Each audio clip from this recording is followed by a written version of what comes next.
नमस्कार, म उद्धव देवकोटा र मैले आज एउटा कविता वाचन गर्न गइरहेको छु र यो कविता मेरो कविता संग्रह समयको फन्कोमा संग्रहित कविता हो र मैले आज वाचन गर्न लागिरहेको कविताको शीर्षक एउटा यन्त्रको खोजी र कविता यसरी सुरु हुन्छ।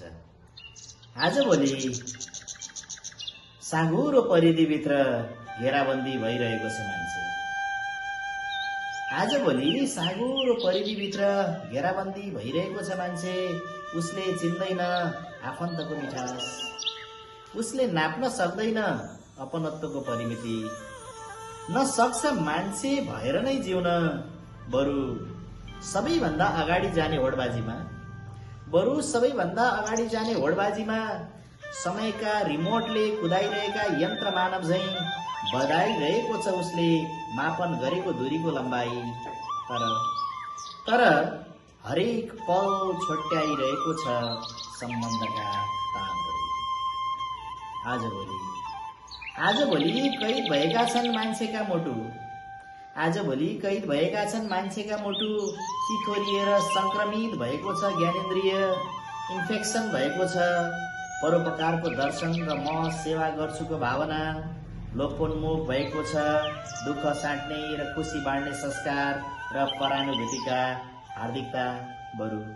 बरु सामाजिक सञ्जालका भित्ताभरि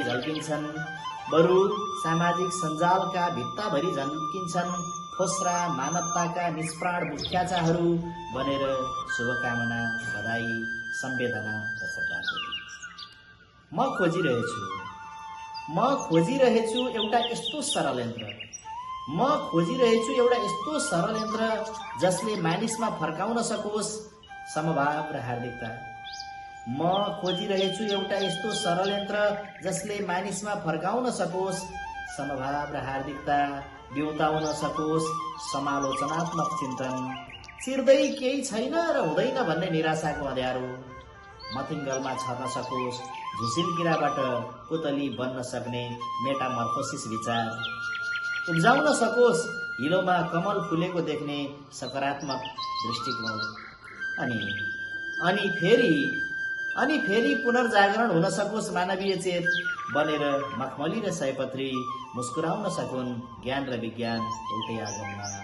अनि फेरि पुनर्जागरण हुन सकोस् मानवीय चेत बनेर मखमली र सयपत्री मुस्कुराउन सकुन् ज्ञान र विज्ञान एउटै आँगनमा।